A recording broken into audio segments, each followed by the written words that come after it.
Olá, bom dia a todos. Bem-vindos ao seminário Oportunidades para Democratizar o Acesso a Fundos de Investimento. Este evento é uma realização do jornal digital Poder 360 e tem o apoio da Investo. O objetivo do seminário é debater as oportunidades e os desafios para a democratização do acesso a fundos de investimento.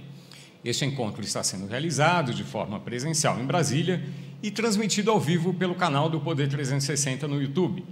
Para abordar o assunto, o seminário desta quarta-feira, 6 de dezembro de 2023, terá 2 painéis. O futuro da tributação de fundos de investimento, com a presença de 3 debatedores, e avanços regulatórios para o crescimento da indústria de fundos no Brasil, com a presença de outros 3 convidados. Os painéis deste seminário serão mediados por mim, Paulo Silva Pinto, editor sênior do Poder 360. Com este debate, o Poder 360 reforça seu propósito de aperfeiçoar a democracia ao apurar a verdade dos fatos para informar e inspirar. Convido para participar deste primeiro painel, nesta manhã de 6 de dezembro de 2023, o deputado federal Pedro Paulo, que foi relator do projeto de lei conhecido como PL das Offshores. O advogado Saul Tourinho Leal, sócio da Aires Brito, Consultoria Jurídica e Advocacia. E o CEO da Investo, Cauê Mansanares.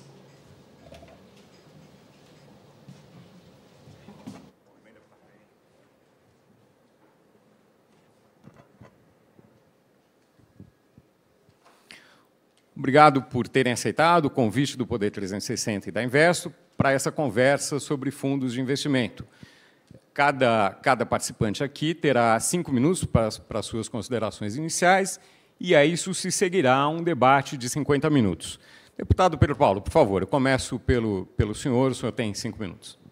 Obrigado, Paulo, prazer revê-lo, prazer. E muito obrigado pelo convite do Poder 360 para esse seminário sobre o futuro do investimento, dos fundos de investimentos. Saudar o Caio e o Saul por esse debate, a todos que nos assistem presencialmente, ao vivo nas redes sociais. Eu queria, em primeiro lugar, dizer que eu acredito que esse ano, um ano bastante agitado, primeiro ano de governo, é sempre um ano de muitas mudanças, de propostas de reforma. Nós estamos, muito provavelmente, encerrando esse ano com uma mudança no nosso sistema tributário histórica, que é a reforma tributária sobre o consumo, né, em que pese críticas, em que pese alguns pontos que poderiam ser melhores. Sempre é difícil você ter uma reforma tributária que seja aquela que nós achamos a ideal, mas, sem dúvida alguma, é um avanço enorme. Eu acompanho o Parlamento brasileiro desde a década de 90 e sempre se discutiu a possibilidade de fazer uma reforma, a necessidade de se fazer uma reforma sobre o consumo e nunca se chegou a um resultado. E eu acredito que nós estamos muito próximos, acredito que ainda em dezembro faremos as correções, os ajustes da proposta que foi encaminhada pelo Senado, com todo respeito àquela casa, mas alguns ajustes, no meu entendimento, precisam ser feitos e ocorrerão, e nós entregaremos ao Brasil uma nova tributação sobre o consumo. É uma agenda muito pesada, econômica, de tentativa de ajuste fiscal, e isso, basicamente, pautou algumas das alterações que estão em curso também, e, mais especificamente, entrando direto ao ponto, a tributação, já alguns movimentos de modificação da tributação da renda, não como um pacote de reforma, olhando os aspectos da tributação da renda como um todo, mas já alguns ajustes que eram necessários ser feitos, mas já começa a se desenhar ali um ajuste dessa tributação. E, no caso, a tributação dos fundos de investimento, dos offshore, dos fundos fechados, que ficou a mim a responsabilidade da tributação na Câmara dos Deputados, fizemos um longo trabalho para que pudesse trazer uma nova tributação que, de algum lado, alcançasse o objetivo primeiro do governo, que era o aumento da arrecadação, mas todo o trabalho que fiz como relator foi também olhar os outros aspectos, os outros impactos de uma mudança tão importante na tributação dessa característica de investimentos. É importante lembrar que nós temos um total de depósitos em fundos de investimentos, cerca de 8 trilhões de reais. Quando a gente olha a modalidade dos fundos fechados, nós estamos falando de cerca de 2 trilhões de reais. Então, qualquer mudança nessa tributação é uma preocupação, havia uma preocupação da minha parte também, de haver como vai se comportar o mercado de capitais com esse tipo de modificação, né? É importante lembrar que, mesmo que nós queiramos trazer algum tipo de igualdade nessa tributação, quando nós falamos aquilo que é cobrado de alíquotas, por exemplo, no caso do Come-Cotas, dos fundos abertos versus os fundos fechados, quando nós falamos em algum tipo de tributação anual nos fundos offshore, nós estamos falando de um mercado de recursos que são recursos extremamente voláteis, que não aceitam desaforo, que são recursos comandados por gestores os mais profissionais. Então, nós estamos falando de um mundo onde países tomam uma série de medidas na tributação para atrair esses investimentos, tem políticas claras de Estado para atrair esses investimentos. Então, é bastante delicado essas modificações. Então, olhar o aspecto da arrecadação, que o governo precisa para cumprir a sua regra fiscal, olhar os aspectos como se comporta o mercado de capitais, para onde vão esses recursos, se eles vão para outros ativos, se eles vão para fora, mudam de domicílio. O aspecto da justiça também, igualar, aqui é muito justo você igualar a tributação dos fundos abertos em relação a fundos fechados. Então, tem uma série de... Como é que fica o mercado de capitais? Você recrudesce ele quando você aumenta a tributação de determinadas modalidades. Então, isso foi algumas das preocupações que eu trouxe na condução desse projeto. Por exemplo, quando recebi o projeto, a relatoria do projeto delegado pelo presidente Arthur Lira, havia já basicamente uma construção de um acordo onde você tinha diferenças de tributação dos fundos offshore versus os fundos onshore. Havia uma intenção, talvez uma visão do governo, em especial da Receita Federal, que essa diferença de tributação, no caso dos fundos onshore, a tributação com base no prazo, basicamente dos fundos de longo prazo, com 15% na alíquota do Come-Cotas, é menor do que a tributação dos fundos offshore, que basicamente iriam ser tributados em 22,5%, poderia haver um incentivo à repatriação desses recursos, que, na minha opinião, na minha visão, era equivocada essa visão, porque, em geral, esses recursos buscam proteção do seu patrimônio nos investimentos fora, e eu trabalhei para que a gente pudesse igualar essas alíquotas, e nós conseguimos aprovar, tanto na Câmara como no Senado, a manutenção dessas alíquotas em 15%. Uma outra discussão foi a questão da tributação da atualização patrimonial. Existia uma preocupação sobre o aspecto jurídico, né? Você, de uma hora para outra, quebrar uma regra e colocar uma tributação sobre patrimônio, mas uma calibração que fosse justa, um desconto nessa atualização patrimonial, não tanto. Na época, nós discutíamos na Câmara se colocar uma alíquota de 6%, você poderia ter o efeito inverso do que se pretendia. Por exemplo, se atualizar o patrimônio a 6%, e, dado esse problema da alíquota, de uma descalibração da alíquota semestral ou anual, você ter uma mudança de domicílio fiscal. Então, o trabalho também que fiz foi dar algum tipo de... calibrar uma alíquota de atualização patrimonial que não produzisse esse efeito. Então, todo o trabalho foi em diálogo com as lideranças partidárias, em diálogo com o mercado também, ouvindo gestores, ouvindo as diferentes partes, né? Eu acredito que isso produziu o sucesso dessa aprovação na Câmara e no Senado. É importante a gente ressaltar aqui, é muito difícil você ter um projeto desse tamanho, dessa dimensão, um projeto que produz uma arrecadação esperada de cerca de 20 bilhões de reais, você não ter uma sequer alteração no Senado Federal, foi aprovado até de maneira simbólica. Eu acho que isso foi uma vitória para o trabalho que foi construído na Câmara dos Deputados, e também eu quero aqui ressaltar o trabalho do senador Alessandro Vieira, que foi o relator no Senado, para que a gente pudesse, esse ser um dos primeiros projetos entregues nessa agenda econômica de aumento da arrecadação, mas com justiça, com responsabilidade, para que essas alterações fossem justas, que essas alterações não tornasse o nosso mercado de capitais, recrudescesse o mercado de capitais, tornasse ele mais desigual. Então, eu não sei se eu já passei, acho que já passei meus 5 minutos, mas seriam essas as minhas colocações iniciais. Paulo, obrigado mais uma vez por essa oportunidade. Deputado Pedro Paulo, obrigado. Eu passo a palavra ao advogado Saltorinho Leal. Por favor, o senhor tem 5 minutos.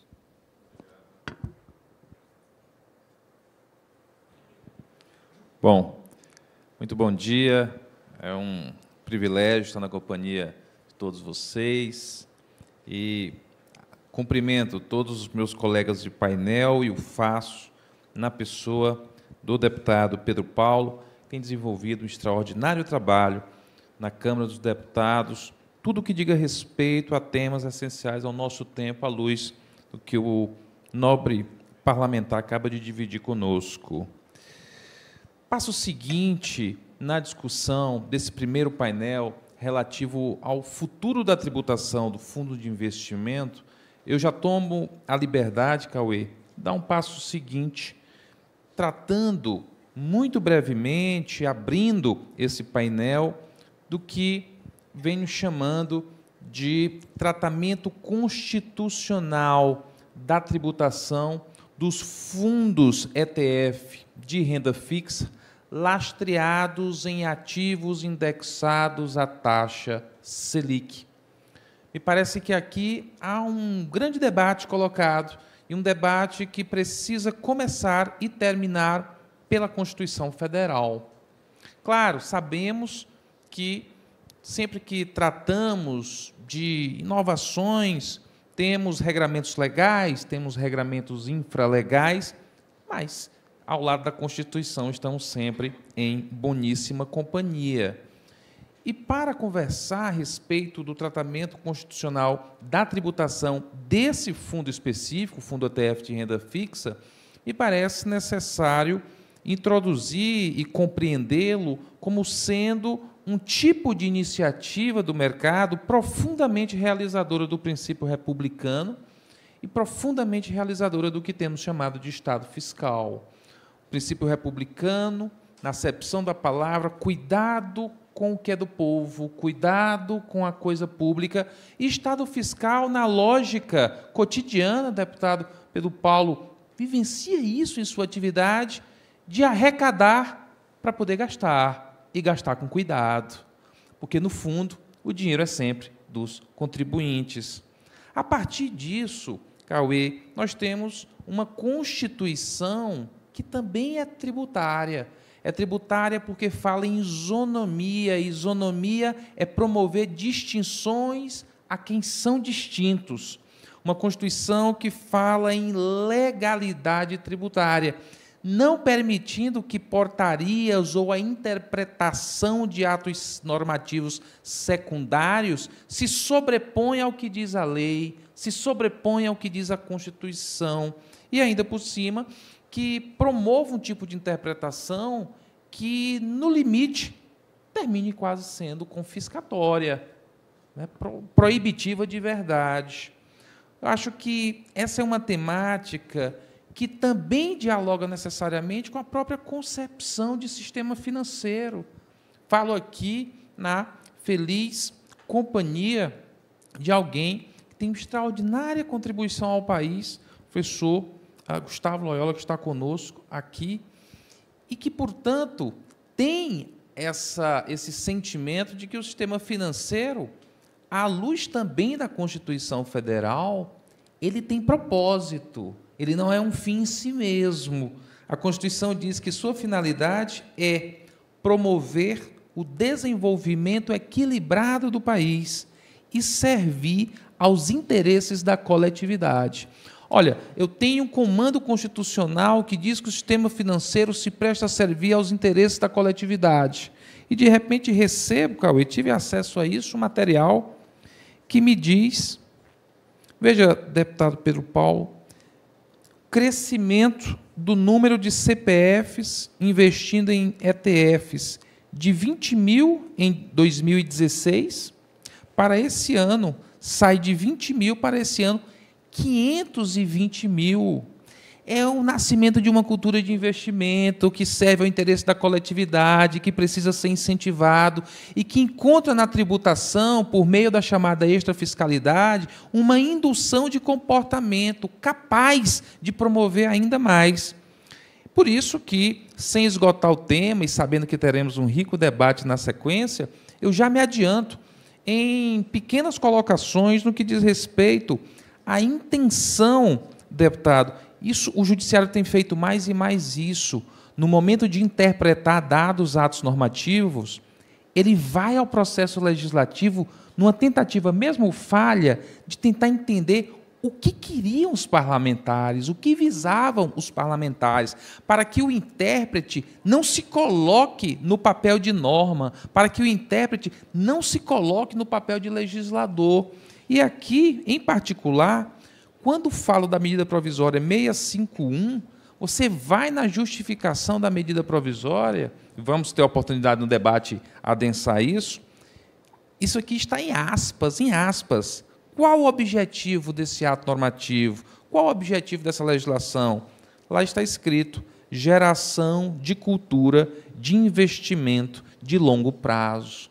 Isso serve aos interesses nacionais, isso realiza primados constitucionais relevantes e, claro, que a tributação ela é um meio indutor, ela dirige comportamentos e ela precisa ser preservada dessa maneira. Portanto, para que nós possamos abrir o painel, tive a alegria de ouvir o deputado pelo Paulo, numa agenda econômica nacional que se desenha a partir da casa que nasceu para isso, a Câmara dos Deputados, e dou um passo seguinte, entrando um pouco num produto em particular, fundo ETF de renda fixa, lastreado à taxa Selic, portanto, um produto de alta credibilidade, mas que encontra um tratamento jurídico feito pela Constituição e por atos infraconstitucionais. E eu faço já muito ansioso para, na sequência, ouvir um pouco do que você tem a nos dizer, Cauê. Obrigado. Obrigado, Saltorinho. Convido agora a falar o CEO da Investo, Cauê Mansanares. Por favor, o senhor tem 5 minutos. Obrigado, Paulo. E agradeço aqui meus colegas, né, Paulo, agradeço o Poder 360 por trazer um debate tão rico a nós, e Paulo aqui na figura, o moderador que vai conduzir essa discussão. Deputado Pedro Paulo, muito interessante ouvir tudo que vocês têm feito ali na Câmara e no Congresso em geral para ajudar a trazer democratização de acesso a fundos de investimento. E, doutor Saul, muito boas colocações constitucionais, como que a nossa Constituição pode nos ajudar a entender o caminho a seguir. E, na figura de um agente do mercado, né, o CEO de uma gestora, eu quero contextualizar, contar um pouquinho da história da Investo, que acho que muita gente não conhece, e tudo começou aqui em Brasília, na verdade. Eu era do Banco Central do Brasil, eu era supervisor de instituição não bancária, e, na época, começaram a chegar diversas instituições que tinham essa visão de ajudar a democratizar o acesso a produto financeiro, a serviço financeiro, usando tecnologia. E a gente viu 1, 2, 3, e até que se entendeu ali que era nosso papel, ali no Banco Central, ajudar a fazer aquilo de forma organizada, porque aquilo podia ser muito positivo para o brasileiro, para a sociedade brasileira. Então, eu estava no primeiro time ali que estava olhando a supervisão do que hoje são as fintechs, que, né, já tem aí centenas delas atuando no Brasil e ajudando a trazer democratização. E aquilo ficou no sangue. Eu queria fazer parte disso, eu queria ajudar a trazer mais democratização. Eu estava ali no âmbito do regulador, mas eu queria fazer algo, né, agir mesmo, colocar a mão na massa, né?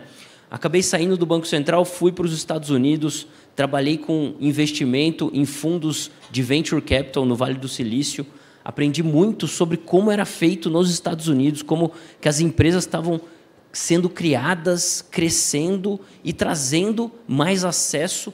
E eu sempre, né, do mercado financeiro, olhando mais ali o setor financeiro. Depois acabei fazendo um MBA em Harvard ainda, onde eu parei 2 anos e comecei a conectar as pontas. Você vê o acesso que o americano tem a muita coisa, né? Agora, falando do mercado financeiro, de serviços e produtos financeiros, a gente fica com inveja, a gente queria ter acesso àquilo para nós, para mim, para os meus amigos, para minha família, para o brasileiro em geral, né? E para mim isso é democratização. É a gente poder trazer acesso às pessoas que antes não tinham, acesso a produtos e serviços justos, transparentes, que ajudam a fomentar a sociedade civil, como é interesse da Constituição, e que também, né, a gente consiga fomentar aí o desenvolvimento da economia brasileira, trazendo coisas que lá fora já funcionam há muito tempo.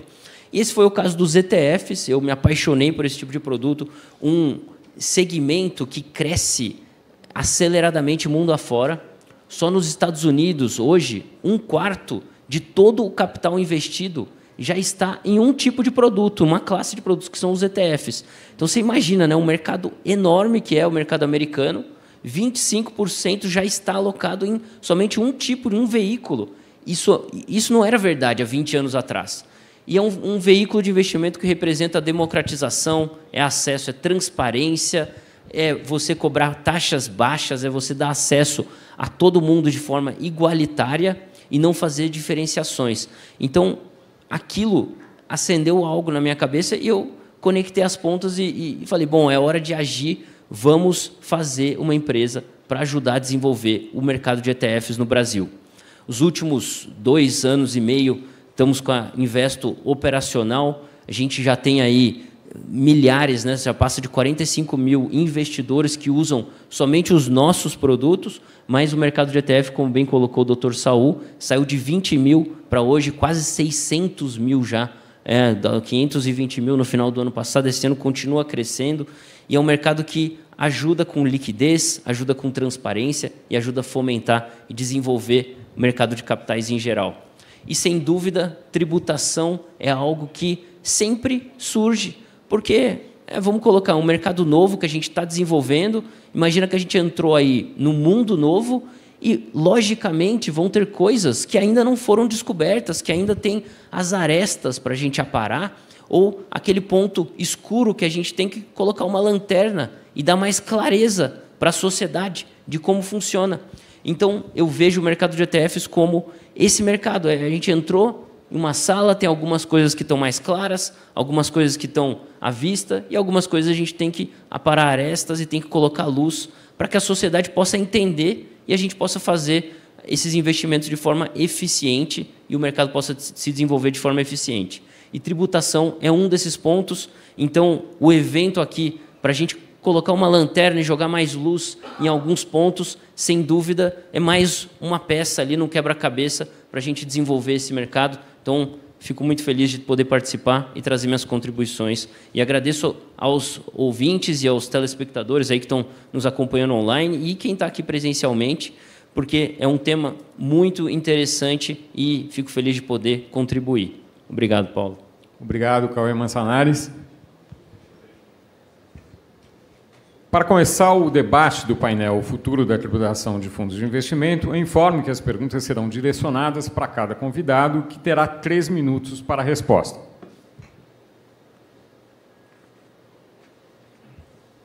Deputado, eu vou começar essa conversa pelo senhor. O debate sobre isonomia e equilíbrio tributário na área de investimento tem estado em alta. O projeto de lei 4.173 de 2023, recém-aprovado no Congresso, que teve sua relatoria na Câmara,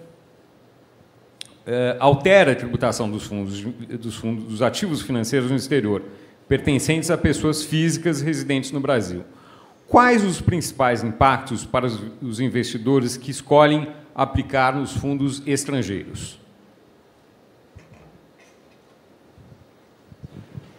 Bom, eu acredito que essa é uma discussão que há décadas ela tenta se avançar em algum tipo de tributação desses investimentos estrangeiros, mas não se conseguia buscar consenso. Eu acredito que na aprovação do PL, que aguarda agora a sanção do presidente, a gente conseguiu dar alguma tributação que seja uma tributação justa, uma tributação que não produz um incentivo, eu diria, de espantar esse investidor brasileiro na busca de a mudança de uma mudança de domicílio. Eu acredito que o equilíbrio entre a tributação dos fundos de investimento fora e dos fundos de investimento aqui no Brasil, ela buscou um alinhamento.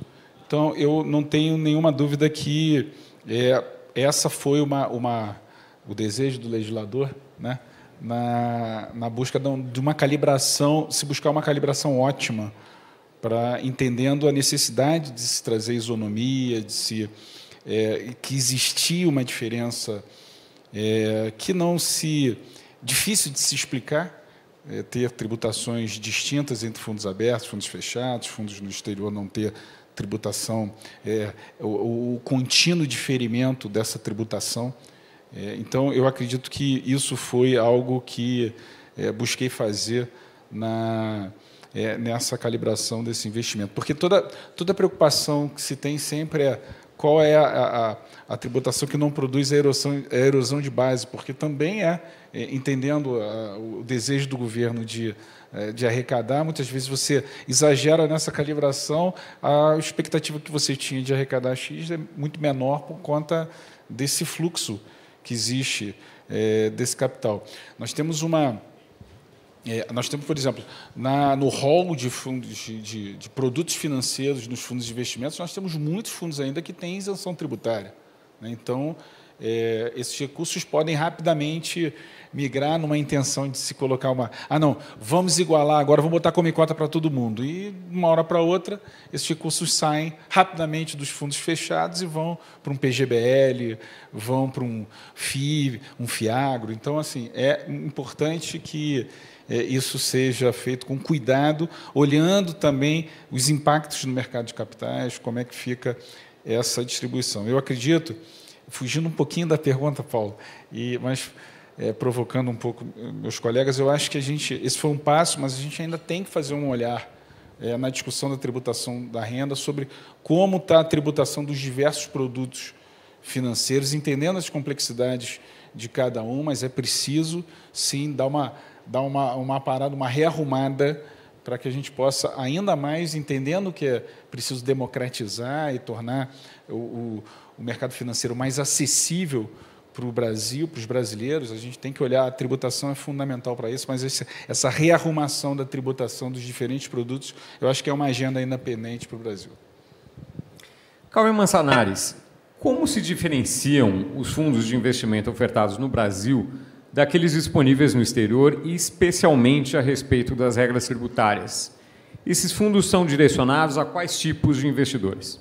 Perfeita pergunta, pegando o gancho do deputado Pedro Paulo, que está nos mostrando, olha, para tributação a gente tem que olhar cada tipo de fundo para tentar entender os impactos e impedir alguma fuga indesejada de um ou de outro. E isso vai no coração de como que é a tributação no Brasil versus nos Estados Unidos, por exemplo. No Brasil, a gente tem a tributação de fundos que depende da estrutura do fundo. Então, você tem, por exemplo, o fundo imobiliário é isento para pessoa física, o fundo multimercado você tem come cotas, o ETF de renda variável você tem uma tributação fixa e você não tem come cotas, não tem IOF. Então, a estrutura do fundo, ela define a tributação de acordo com o tipo de investidor. Então, é muito mais complexa. E o tipo de ativo que está sendo comprado no fundo também tem um impacto. Então, um ETF de renda variável segue uma regra, o ETF de renda fixa segue outra, um fundo de ações segue uma regra, fundo de renda fixa segue outra. Quando você pega, e isso torna o trabalho do deputado, por exemplo, muito mais complexo quando você vai tentar fazer uma alteração, e muito mais necessário também, porque ele tem que olhar de forma holística para garantir o bom funcionamento do mercado. Então, é um trabalho contínuo, né? Você faz uma mudança e o mercado está sempre tentando apontar outras mudanças necessárias. Se você comparar com os Estados Unidos, por exemplo, você tem, claro, tem as nuances, mas, em via de regra, você tem uma tributação que depende muito mais da pessoa que está investindo. Isso é uma tributação de curto prazo. Se você ficar com ativo menos de um ano, você incorpora aquele ganho na sua renda, e aí é a alíquota que for a sua renda, né? Se você for isento, se você pagar mais, você vai incorporar aquele ganho na sua renda e pagar o imposto necessário. e se for de longo prazo, acima de 1 ano, você tem uma tributação que é ganho de capital, e aí tem as alíquotas de ganho de capital. É mais simples de entender, é mais simples para o investidor entender também, o que ajuda a fomentar o acesso a esse tipo de investimento. E o contraste nos mostra como é necessário a gente olhar aqui no Brasil cada categoria, cada veículo de investimento, cada estrutura, para a gente conseguir garantir essa isonomia tributária. Porque, no final do dia, pensando aqui como o CEO de uma gestora de investimentos, eu quero que o meu cliente, o meu investidor, o brasileiro, possa fazer as suas escolhas de acordo com aquilo que é importante para ele, a classe de ativos que ele deseja colocar na sua carteira, e não de acordo com um buraco tributário que ele está tentando encontrar aqui ou ali. Isso não é bom para ele, isso não é bom para o governo, isso não é bom para as gestoras. Então, essa isonomia tributária é muito importante e reforça aí o trabalho tanto do Congresso quanto o trabalho de olhar a Constituição e olhar o olhar jurídico disso, para a gente garantir o bom funcionamento do mercado com essas regras claras, que todo mundo entenda o que está acontecendo. Saltorinho, ouvindo aqui o Manzanares, principalmente na comparação entre os mercados do exterior e do Brasil, é possível avaliar que a democratização do acesso aos fundos passa por novas possibilidades de investimento. E há interesse de investidores em mercados inexplorados. Os ETFs de renda fixa, por exemplo, como o senhor mencionou, tinham 109 mil pessoas físicas em 2019, quando surgiu o primeiro fundo desse tipo. No ano passado, o total chegou a 532 mil. Quer dizer, o recorte foi diferente, mas o senhor mencionou essa evolução. O que precisa ser debatido e afinado para criar um ambiente de segurança jurídica para as novas opções de investimento? Muito bem colocado. Muito bem colocado. Primeiro, essa expansão já mostra muito o nosso potencial.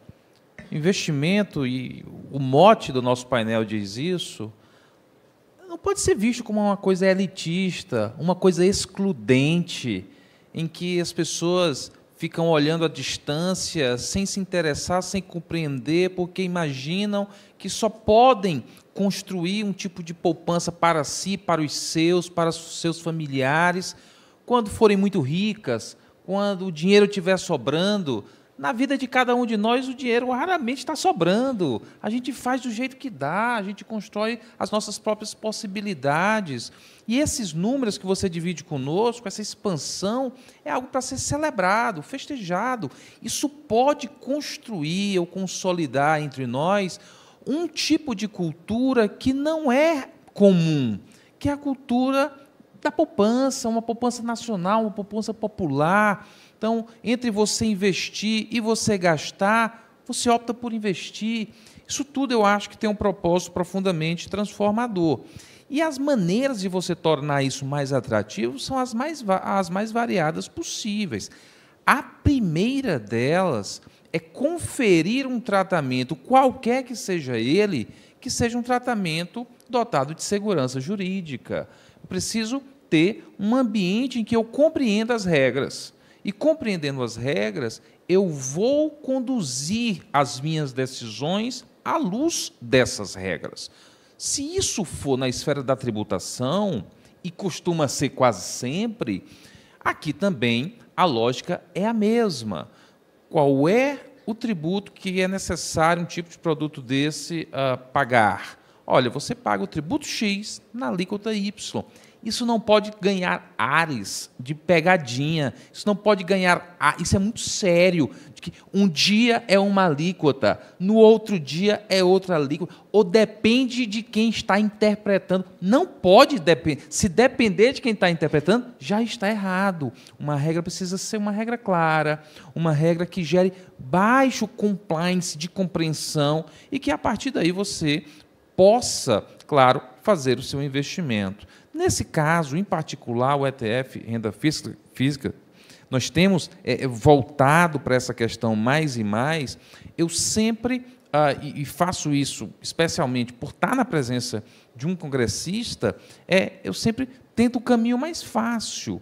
Veja que a lei atual, 13.043, ela é fruto de uma medida provisória que claramente apontou o caminho. Na exposição passada, eu falei que na exposição de motivos da medida provisória consta geração de cultura de investimento de longo prazo. Mas isso poderia ser muito abrangente, isso poderia ser algo lacunoso. A exposição de motivos da medida provisória não parou por aí. Ela prosseguiu. Escrito, está no texto. Isso é um norte para qualquer tipo de interpretação, por exemplo, quanto alíquotas do IR-fonte. Por exemplo, a exposição de motivo diz: investidores que assumirem maior risco por aplicarem em carteiras com maior prazo médio de repactuação serão beneficiados por condição tributária mais favorável. Isso está escrito. As palavras, como se diz, têm poder. Isso não pode ser descartado. Isso não é um indiferente jurídico.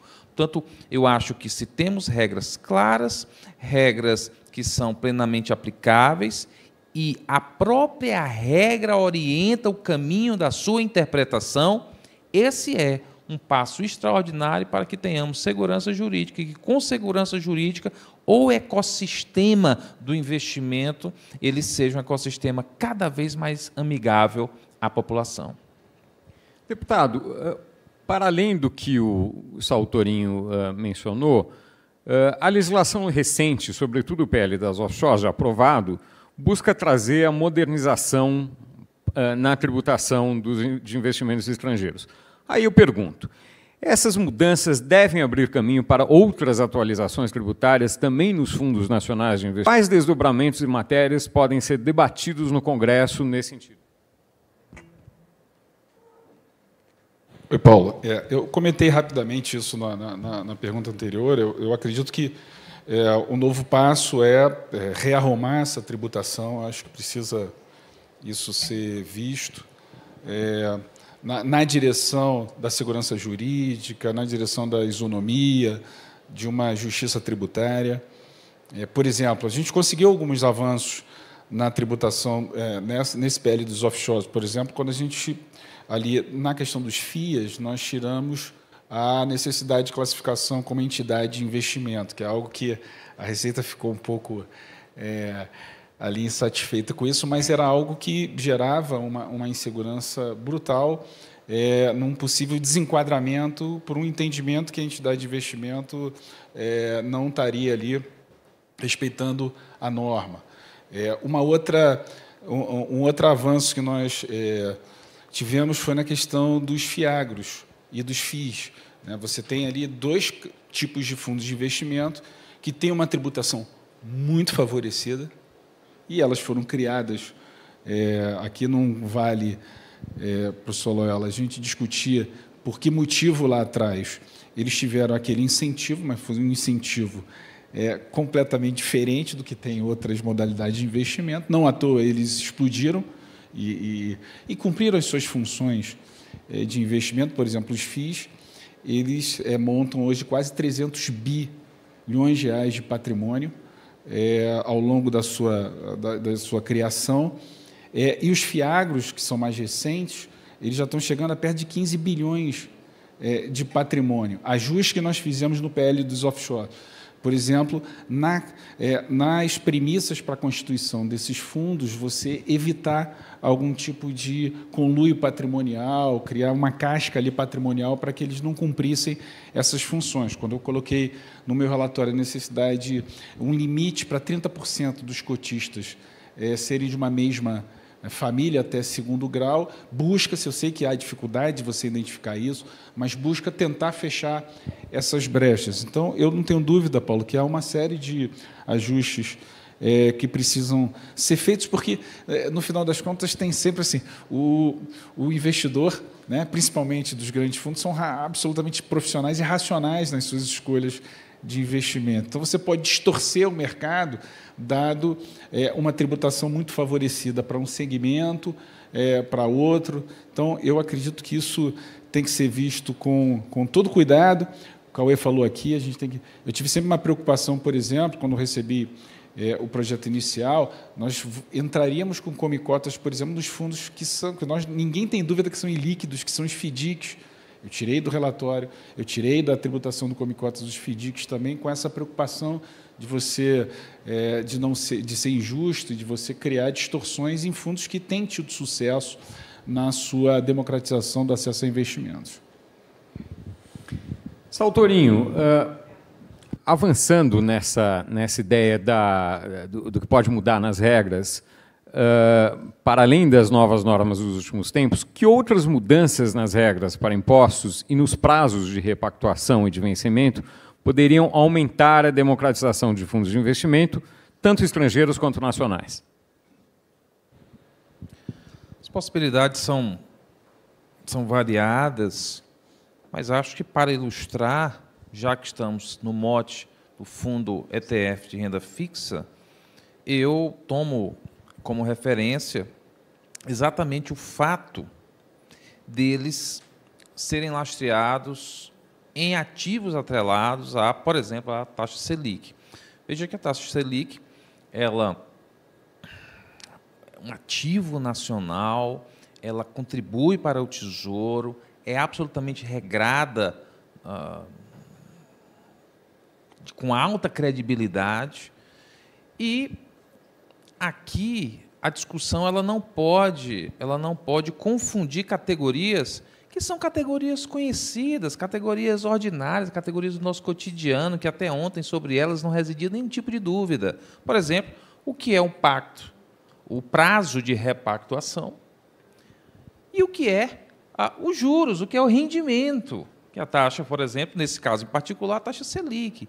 Sabemos que a taxa Selic, na sua flutuação diária, eu consigo, de fato, identificar diariamente qual é a taxa.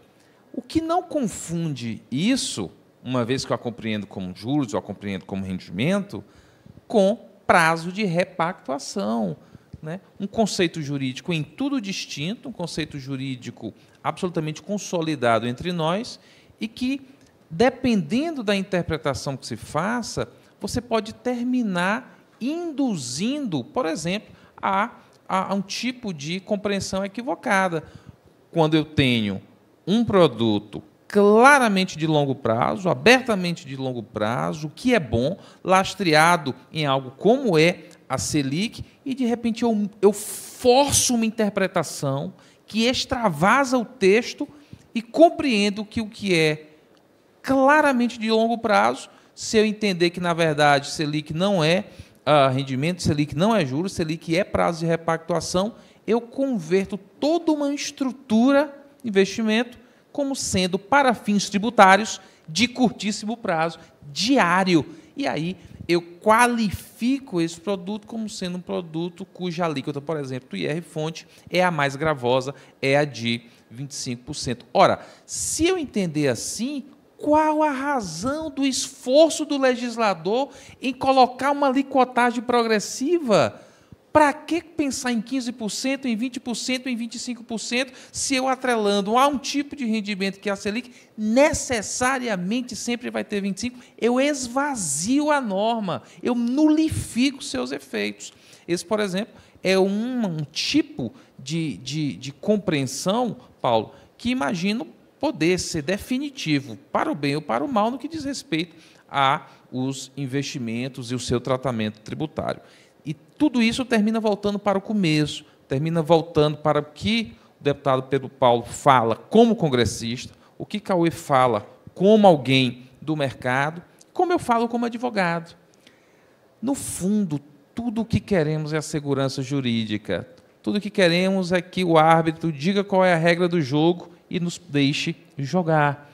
E que não haja alterações, surpresas, de forma que o investidor e quem está à frente do investimento fique a todo momento sobressaltado sem saber ao certo qual é a regra tributária. O Brasil ele avançou muito, falávamos isso antes do início do nosso painel, avançou muito, tem hoje várias qualidades no que diz respeito a esse ecossistema. Eu penso que uma interpretação de boa-fé vai ser sempre sensível a esses tipos de marcos sobre os quais estamos falando agora.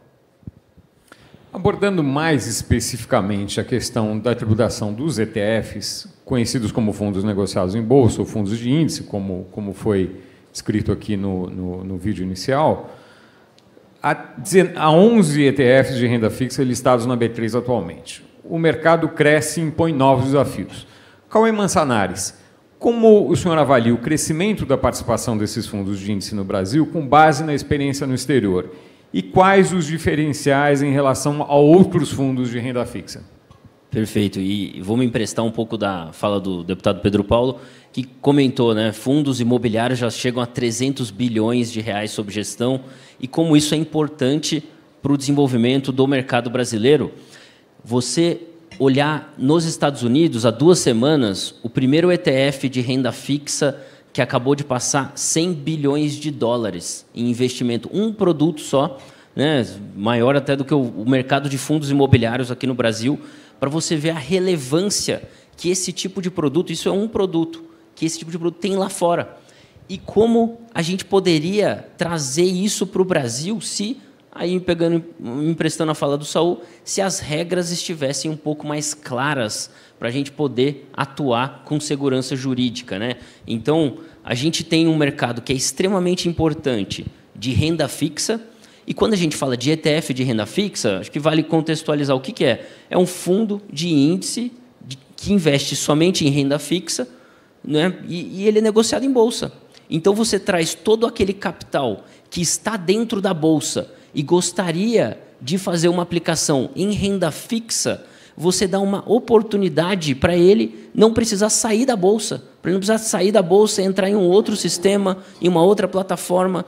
E com isso você movimenta muito mais o mercado, né? Você tem liquidez de bolsa, você tem transparência de bolsa, você permite colocar esses ativos como garantia para outras operações, você destrava tudo aquilo que a liquidez e a negociação em bolsa de valores fazem pelo mercado de capitais na renda fixa, que é extremamente importante, é uma pedra fundamental do desenvolvimento do mercado de capitais com os ETFs de renda fixa. E se você se emprestar do exemplo estrangeiro e ver como o mercado se desenvolveu lá fora, você vê que não é só para o investidor poder acessar esse tipo de investimento em bolsa, mas para quem está captando também, né, o governo precisa cumprir suas necessidades de caixa levantando dinheiro com a dívida pública. As empresas precisam cumprir suas necessidades de caixa levantando dinheiro com as suas debêntures, né, a sua renda fixa. E você dá acesso com um produto de bolsa gerando mais demanda para esse tipo de investimento, ajuda o investidor a ter esse acesso, democratizando, e ajuda o governo e as empresas a terem uma possibilidade de um grande comprador ali que você destravou todo o mercado de bolsa. E aí, falando do Brasil, a gente tem que desenvolver esse mercado e tem um potencial enorme, assim como o mercado de fundos imobiliários, que você pontuou, cresceu, né, do 0 para hoje 300 bilhões, e o mercado de fundos de debêntures e o mercado de fundos fiagros, por exemplo, estão crescendo. Agora, automaticamente, ao resolver a questão jurídica, ao deixar mais claro, a gente já destrava todo esse mercado de investidores estrangeiros que já estão acostumados a comprar esse tipo de produto, a fazer esse tipo de investimento em ETF de renda fixa, comprando na bolsa. Você traz tudo isso para o Brasil automaticamente. Você destrava um mercado que já existe, que é um grande comprador de renda fixa, podendo ser títulos públicos ou títulos privados, automaticamente. Então, imagina o potencial que isso tem. É assim, automático dos investidores brasileiros que vão crescendo, mas dos estrangeiros que vêm ao Brasil comprar esse tipo de investimento, de ter essa opção com regras claras e também você poder trazer produtos brasileiros para o exterior e entrar nesse mercado que ajuda muito a trazer captação para os governos e para as empresas. Então, não só para o investidor a democratização e o ETF de renda fixa é importante, mas também para quem está captando, e esse é um mecanismo de trazer mais dinheiro para essa captação.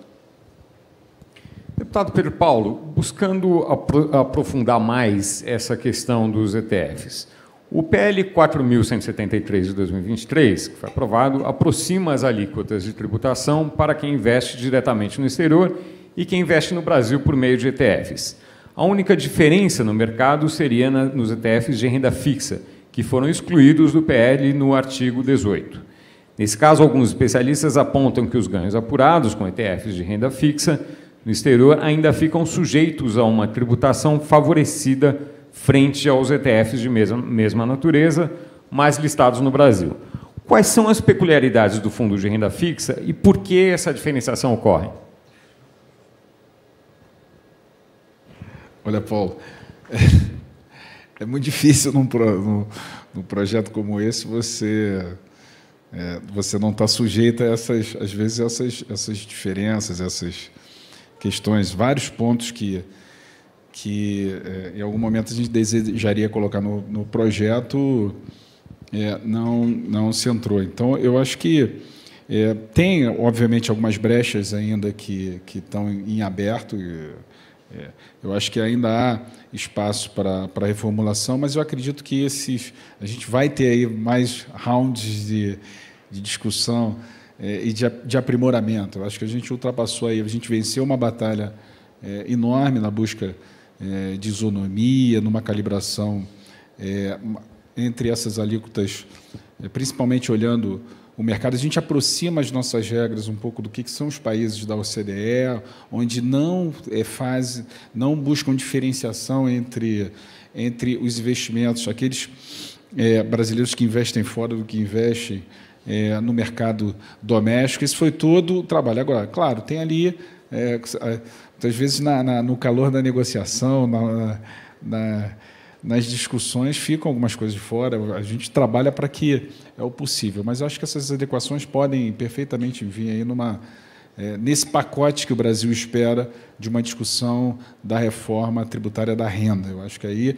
vai ser um momento, sim, que a gente vai poder voltar a discutir essas funções do tributo nesses produtos financeiros, na questão da segurança jurídica, na questão de olhar quais mercados podem ser incentivados para crescer, ou aqueles que foram demais e precisa fazer ajustes. Eu acho que aí a gente pode fechar essas brechas aí para corrigir ainda essas diferenças que ficaram. Saltorinho, a medida provisória 651 de 2014, mais tarde convertida em lei, deu origem à legislação sobre a tributação dos fundos de índice de renda fixa. E aponta para uma criação, conforme o senhor mencionou, de uma cultura de investimento no longo prazo. A Portaria 163 de 2016 do Ministério da Fazenda, no entanto, tem trazido interpretações diversas sobre o prazo de repactuação, também comentado aqui anteriormente. Isso pode levar ETFs a terem a maior alíquota prevista, que é de 25% sobre os ganhos. Quais são os entendimentos diversos da norma e como o senhor avalia o impacto disso? Bom, acho que a leitura a respeito dessa questão em particular, ela obedece um tipo de raciocínio jurídico absolutamente comum entre nós do direito. Eu tenho uma portaria, no pleno exercício de suas competências, dentro do que cabe, de fato, ao Ministério da Fazenda, disciplina detalhamentos operacionais. É íncito às portarias esse tipo de competência para a temática da tributação do fundo ETF de renda fixa atrelado à taxa Selic, cujos ativos são indexados à taxa Selic. Essa portaria, todavia, ela precisa guardar compatibilidade com a lei que autoriza sua edição. Essa lei é fruto de uma medida provisória. E a lei, por sua vez, claro, também precisa ser lida à luz da Constituição Federal. Portanto, eu tenho uma Constituição Federal que, claro, a Constituição, Cauê, ela não fala de fundo ETF de renda fixa. Naturalmente que não. mas ela traz direcionamentos no que diz respeito à tributação. Ela firma posição no que diz respeito ao mercado. E, a partir desses marcos, você interpreta a legislação. Eu aqui falo, num trabalho que preparei a respeito dessa temática, um estudo que fiz a respeito dessa temática, trouxe, para além de posições do Supremo Tribunal Federal, trouxe a posição de juristas. Estou aqui na companhia do professor Celso Correia, que tem uma obra citada no Supremo Tribunal Federal, onde desenvolve ideias do tributo como sendo essencialmente indutor de comportamentos. O deputado pelo Paulo acaba de dar vários exemplos disso. A tributação dirige, são o que o professor Celso chama de normas indutoras. Aqui, se eu tenho na legislação o conceito de prazo de repactuação, que pode, é verdade, vir a ser detalhado por um instrumento secundário que é a portaria, e que o fez. Mas, ao fazê-lo, eu empresto ao texto da portaria um significado em tudo colidente com o que previa a lei, essa interpretação, naturalmente, não é válida, porque eu não posso sobrepujar uma portaria sobre aquilo que pretendeu fazer o legislador quando da conversão da medida provisória em lei. Portanto, não me parece necessariamente que seja uma falha intencional. Ora, a portaria pode estar defasada, acontece. Notadamente, sei que tem profissionais aqui, se eu cotejá-la com normas mais recentes, da CVM, outras, ou simplesmente a interpretação que está fazendo dela é uma interpretação que falha na confusão entre os conceitos, o que me parece inadmissível. Eu confundi prazo de repactuação com taxa Selic. São conceitos jurídicos distintos e precisam, com essa distinção, serem tratados.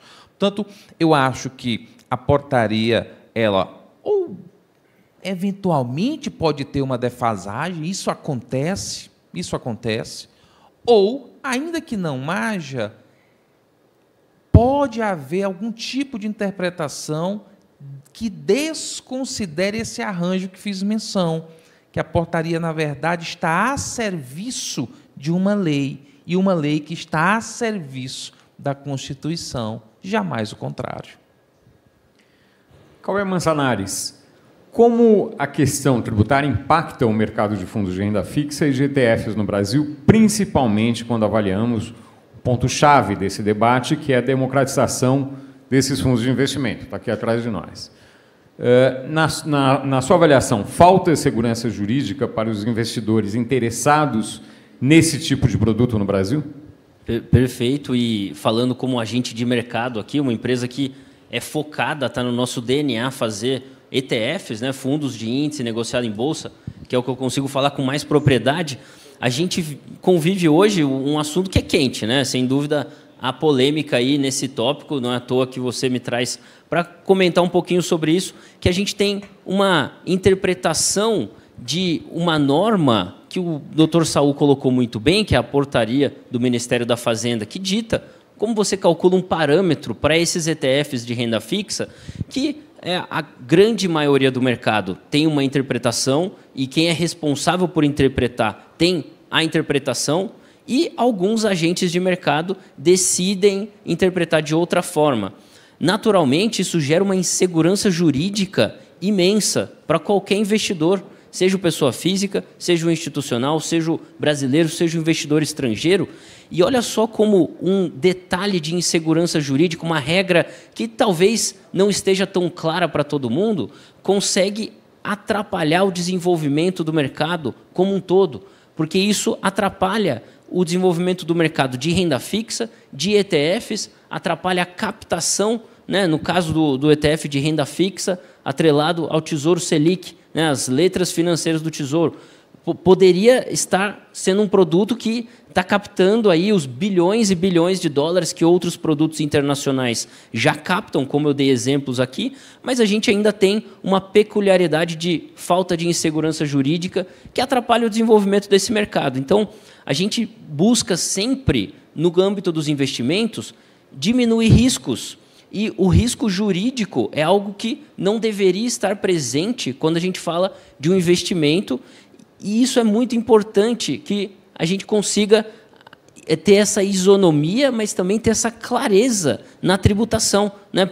Quando tem as diferenças, se elas forem compreendidas, isso permite que o investidor tome a decisão sabendo o que é uma coisa ou o que é outra coisa. Nesse caso dos ETFs de renda fixa, a gente convive com uma discussão no mercado hoje que atrapalha um pouco o desenvolvimento do mercado de capitais como um todo, e a gente busca sempre aí participar dos debates para trazer mais clareza, e esperamos que isso possa destravar. E aí, entrando na segunda parte da sua pergunta, por quê, né? Por que a gente busca essa clareza? Porque é um mercado extremamente importante para as economias. Você vê, por exemplo, na pandemia, o Fed, nos Estados Unidos, fez injeção de capital no mercado de renda fixa, de tesouro, títulos do tesouro. Ele não fez isso no balcão, né, comprando títulos individuais. Ele injetou capital via ETFs de renda fixa, porque eles representam uma forma democrática de você alocar. Você não depende de um gestor escolher qual ativo e aí entrar na subjetividade, né? Eu vou privilegiar esse título, esse tipo de título do governo ou de uma empresa, ou mais longo ou mais curto. Você investe via ETF, você sabe o índice que você está investindo. Então você vê até o Fed nos Estados Unidos, quando injeta capital no mercado de renda fixa, o faz via ETFs de renda fixa. Tamanha importância, tamanha transparência e a democratização que isso representa, né? Não é só a pessoa física, só o institucional, até o Banco Central americano faz esse investimento via ETF de renda fixa. Então, a gente vê esse mercado como extremamente importante. É natural, voltando aí à minha fala inicial, que a gente tenha que jogar luz. Quando a gente entra aí numa sala escura, a gente está desbravando um mundo novo. Tem algumas coisas que ainda estão um pouco apagadas, a gente coloca uma lanterna ali e a gente espera que isso ajude a fomentar ainda mais investimentos do brasileiro como um todo. Vamos passar agora para as considerações finais deste painel. Cada um dos senhores terá 5 minutos para as considerações finais, começando pelo deputado Pedro Paulo, por favor. Obrigado. Paulo, mais uma vez agradecendo a sua mediação, agradecendo o convite do Poder 360. Eu acredito que esse debate é rico nessa discussão do futuro da tributação sobre fundos de investimentos e sobre investimentos também. Eu acredito que, sem dúvida nenhuma, o futuro da tributação, claro que a gente tem as bases do patrimônio, do consumo, mas, sem dúvida nenhuma, talvez o maior desafio está na discussão da tributação sobre a renda, né? Principalmente no universo do universo digital que a gente vive. Talvez essa seja a discussão o maior desafio dessa discussão da tributação, né? Como é que milhões de pessoas que estão na Índia utilizando esses produtos, consumindo esses produtos, transferem renda para países como Liechtenstein, como Irlanda, como países que se apropriam dessa renda produzida em muitos lugares do mundo. Então, eu acredito que essa é uma discussão que precisa se fazer. O Brasil precisa estar na vanguarda dessa discussão, principalmente pelos os nossos desafios de crescimento e desenvolvimento. Eu também conversava com o professor Loyola ali antes de começar o seminário. A gente viu os resultados, por exemplo, do PIB do terceiro trimestre. A gente vê uma economia que, ainda que ela esteja crescendo agora, ela já mostra um crescimento muito dependente da demanda, muito dependente do consumo e principalmente de produtos não duráveis. Então, a gente tem ali uma formação bruta de capital fixo apontando para um desaquecimento da economia, e a gente volta aqui, aterriza e fala, olha, o mercado de capitais pode cumprir essa função, o mercado de capitais desenvolvido, amplo, com uma tributação justa, com segurança jurídica, ampliar as possibilidades de investimento no Brasil e não fazer um país tão dependente do gasto público, tão dependente da indução do gasto público, numa crença obsessiva que tem, por exemplo, hoje o governo, eu falo isso com a maior tranquilidade, que sou vice-líder do governo, sou da base do governo, trabalho, ajudo o governo e o Brasil a querer dar certo, mas há, hoje em dia, uma concepção dominante no governo, que é a partir do gasto público, né, do setor público, que nós teremos aí a atração necessária para o crescimento do país. E eu sou daqueles que acreditam em equilíbrio fiscal, acreditam de uma tributação bem calibrada para que o investimento privado, esse sim, possa fazer cumprir os seus efeitos no crescimento econômico. E isso passa para o mercado de capitais bem desenvolvido. Então, acredito que essa agenda é uma agenda do Brasil importante, que a gente tem que discutir. E repito o que eu falei na minha primeira intervenção, acho que o Congresso está dando a sua contribuição, está dando a quantidade de projetos que jamais pensávamos que poderiam ser aprovados, aprovamos, a reforma tributária, a tributação sobre offshore, sobre fundos exclusivos, debates que estão há muito tempo em aberto e que nós avançamos com seus problemas, com suas falhas, mas eu acho que o caminho dessas reformas, de macro e micro reformas, é o caminho, é a agenda que o Brasil precisa para que ele possa desenvolver todo o seu potencial de crescimento e de redução de desigualdades. Então, mais uma vez, muito obrigado ao Poder 360, e é uma honra estar aqui dividindo com Cauê e Saúl esse debate. Muito obrigado. Cauê Mançanares, por favor, as suas considerações finais, por até 5 minutos. Obrigado.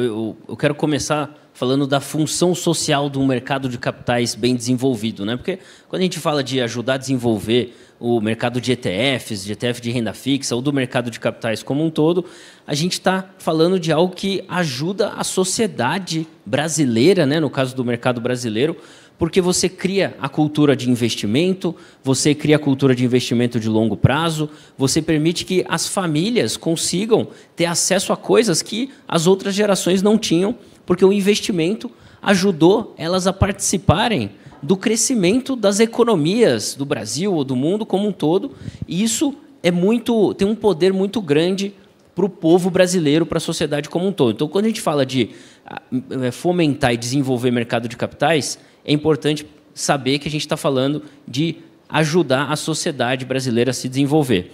E aí, o Brasil hoje, a gente às vezes não fala muito disso, mas a gente vive num momento único no mundo em que, apesar de toda a turbulência que está acontecendo, né, quando a gente olha nos mercados emergentes, você tem Rússia, que já não é mais uma opção de investimento, pensando no capital aí do Oeste, pelo menos, né? Rússia já não é mais uma opção, China se tornou uma opção menos atrativa, porque tem muitas incertezas acontecendo, Índia, ninguém sabe para que lado eles vão ali nessa disputa geopolítica, e a gente vê o Brasil como um dos países emergentes que tem o maior potencial, que é o capital mais seguro para um investimento. Agora, a segurança precisa também passar pela segurança jurídica desses investimentos para os investidores estrangeiros chegarem no Brasil com esse aporte mesmo e ajudar a fomentar o nosso mercado de capitais. E aí, quero já pensar, né, temos aí o Felipe aqui representando a B3 no próximo painel, que a Bolsa de Valores é uma das formas de dar mais segurança e transparência para investidores de forma geral, porque você tem uma precificação, você tem liquidez, você tem transparência de tudo que está acontecendo e uma supervisão muito forte nesse mercado. Então, quando a gente fala de desenvolver o mercado de capitais, desenvolver o mercado de ETF, e o momento que a gente vive hoje no Brasil, a gente tem aí, alguns anos pela frente, uma oportunidade, uma janela de oportunidade para fazer acontecer e trazer todo esse capital que está ali buscando um destino aqui para o Brasil, ajudando a fomentar o nosso mercado. E isso flui para o governo, que precisa cumprir aí a sua meta fiscal e precisa de captação para dívida, as empresas que têm suas ações negociadas, que têm sua dívida também sendo ofertada, os fundos de infraestrutura, os fundos de agronegócio, imobiliário, você vê como isso ajuda a transformar a sociedade como um todo. Um mercado de capitais bem desenvolvido ajuda a trazer mais recursos para a sociedade brasileira e é uma roda muito positiva que acaba girando. Então, às vezes a gente não pensa nisso, né? Mas hoje a gente vive um momento muito bom aqui para o Brasil e é importante a gente focar nessas, às vezes, algum ajuste que pode destravar um mercado como o mercado de ETFs de renda fixa, por exemplo, e pensar que a Bolsa é um grande catalisador disso, porque tem uma transparência, uma precificação e uma liquidez que é super importante para qualquer investidor quando está considerando fazer um investimento. Então, aqui fica a mensagem de que o que depender da Investo, estamos aqui para ajudar a fomentar e desenvolver o mercado, especificamente o mercado de ETFs, que é onde a gente se especializou, e gostaríamos, né, gostamos muito de participar dessas discussões que ajudam a dar um passinho cada vez mais. Às vezes a gente se perde um pouco na jornada, mas a cada passo que a gente dá, a gente chega mais perto do resultado final, que na verdade é sempre melhorar o desenvolvimento do mercado de capitais. Então, essa discussão da tributação, especificamente do ETF de renda fixa, do prazo de repactuação, é super importante de ser endereçada e fico muito feliz de poder ter contribuído aqui e agradeço, né, Paulo, Poder 360 e meus colegas, o Pedro Paulo e o Dr. Saul, pela discussão. Saltorinho, por favor, suas considerações finais. Muito bem, Paulo. Bom, eu dizia antes do começo, com o deputado Pedro Paulo, estivemos juntos recentemente numa conferência em Coimbra, e dizia, olha, aquela conferência foi sensacional, porque anunciou-se o futuro da tributação digital. E a conclusão do primeiro painel era que o futuro da tributação digital era tributar a inteligência artificial. A conclusão do segundo painel é que o futuro era tributar os algoritmos. A conclusão do terceiro painel é que o futuro era tributar as redes. Você diz, poxa, isso não é o futuro, desde sempre é assim. E lá tive a oportunidade de dizer algo que acho que é aplicável aqui. O futuro é tributar, claro. Somos aqui, como disse, defensores do Estado fiscal, responsável, um Estado que devolve à população aquilo que consegue arrecadar. Não há dúvida quanto a isso. Mas, para além de tributar, é preciso tributar com respeito às normas, com respeito à Constituição. Eu tributo de maneira isonômica, eu tributo respeitando a capacidade contributiva, eu tributo respeitando a anterioridade, eu tributo respeitando as inevitáveis limitações a esse poder de tributar. Faço uma tributação inteligente, faço uma tributação que combine os melhores dos mundos, onde o particular, ele de fato é apanhado para que um pedaço da riqueza que gera seja coletivamente distribuída. Mas, ao mesmo tempo que faço isso, não faço de tal forma que estrangule esse particular, estrangule sua criatividade, termine tornando impedimento, um impeditivo para uma ideia, para uma iniciativa, para um produto. Acho que esse é o futuro. Naquela oportunidade falamos da tributação digital, mas, nesse caso em particular, é o futuro da tributação dos fundos de investimento. Agradeço ao deputado Pedro Paulo, ao Saltorinho, ao Cauê Mansanares, pelas importantes contribuições e reflexões aqui nesse painel.